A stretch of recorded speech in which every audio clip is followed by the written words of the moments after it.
All right, boys and girls, chapter 4 of The Frog Princess. Remember, she just kissed the frog and something tingly happened. Let's see what happened. I opened my eyes and blinked. My head felt woozy.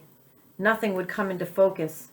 Gradually, my vision sharpened, but everything looked different somehow. The colors seemed brighter, and there were more of them. An enormous butterfly flew past, its wings seesawing up and down through the air. It wore beautiful reds and shades of purple that I'd never seen before. "Oh," I said aloud, and flinched at the timbre of my own voice. It sounded strange in my ears, and talking made my throat feel funny. My nostrils flared at the sour smell of decaying vegetation and swamp muck. The leaves in the trees rattled loudly in the wind while the hum of a million insects nearly deafened me. Thump! Something heavy hit the damp soil by the edge of the pond. Thump! It came again, louder and closer. Heavy breathing filled the air. I tried to stand, but my legs wouldn't cooperate. Still dazed, I looked down. The ground was much closer than it had been only a few minutes ago. The clumps of dirt were larger as well. A pair of webbed feet and long, muscular legs stretched out in front of me. Puzzled, I squeezed my eyes shut, then opened them to look again. The legs were attached to a short, plump body covered with molted green skin. My brain refused to acknowledge what my eyes told me. I lifted my hand and wiggled my fingers. 4 green, crooked fingers twitched. Suddenly, I understood. I wasn't looking at some other creature. I was looking at myself. "What's this? What's happened? How did this?" I babbled. My heart raced as panic set in. "I'm dreaming, that's it. I'm home in bed and I'm dreaming." Thump!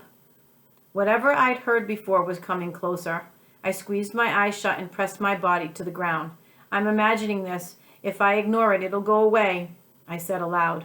My mother had often derided me for having a vivid imagination, but this was too much even for me. Thump, thump, thump. Something large and wet pressed against my back, snuffling hot, smelly air from my head to my feet. It's so real, I thought, and opened first one eye, then the other. An enormous white dog with short, dirty fur loomed over me, studying me intently with its huge, red-rimmed eyes. My father's dogs were all brown and black or gray. This dog was a stranger to me, and therefore all the more frightening. I shuddered as it pushed me with its nose, tumbling me over onto my side. It snuffled me once more, then opened its cavernous mouth wide. My stomach churned for the smell of the dog's breath. A big drop of hot, sticky slobber dripped onto my head. This is not a dream, I thought. With a convulsive twitch, I rolled to my feet and leaped as far and fast as I could. My movements were clumsy and uncoordinated, but I leaped again and again, each time putting more and more distance between the dog and myself. One final leap, a half twist, and a flop, and I landed in the water with a splash. "Frog," said the dog as it belly flopped into the water after me. "Come back. I need to talk to you." Too frightened to answer the dog, I flailed my arms and tried to get away. Although I'd grown up near the water, I had never learned how to swim. As clumsy as I was sure that if I ever stepped in water that went higher than my ankles, I would drown.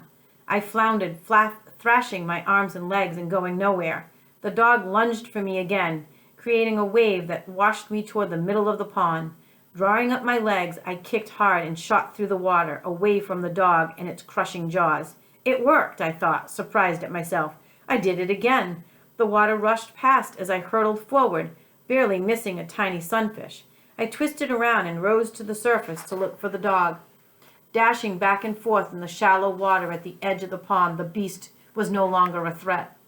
A wave of relief washed over me. I did it, I thought. I got away from the giant dog all on my own. I can do anything.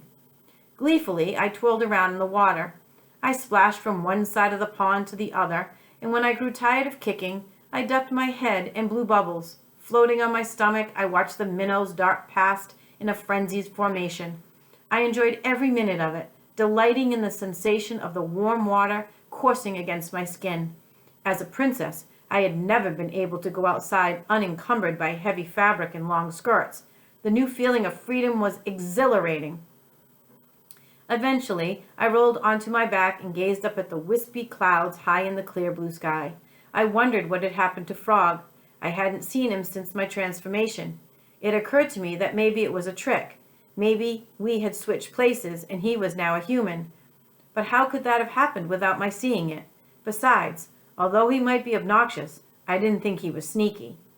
I climbed onto a partially submerged log and thought about all that had happened that day.